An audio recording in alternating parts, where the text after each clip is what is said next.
Hey guys, how's it going? So something occurred to me today while I was doing my seasonal tire swap out. I got my winters off and over here now, or my winter tires off and over here.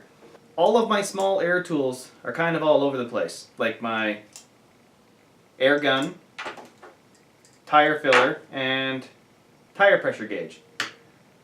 This one already does have a magnet on it, and for the longest time I did just have it attached or just stuck to the side of my air compressor.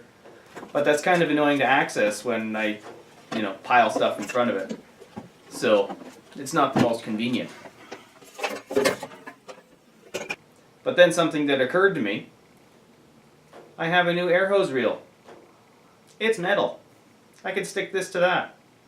And I was doing that for a little while. As handy as this is, why don't I just keep some of the stuff right where I'm going to be using it? Figuring I already had some rare earth magnets, and some CA glue, super glue, cyanoacrylate, whatever you guys want to call it. Glue some magnets onto the sides of the other tools.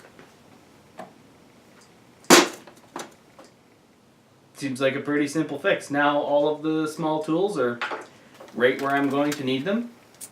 I don't have to look for them. This can go a little bit deeper in a drawer because I don't need to access it all that often. Not that I have drawers in here, but I don't need to access it all that often anymore. Just a simple quick video for you guys today, or quick tip that I came up with. So if you have an air hose reel, just stick magnets onto things and stick the tools onto the side of the air hose reel. Works for me. That's really all I have for a video for you guys today. So have a good one.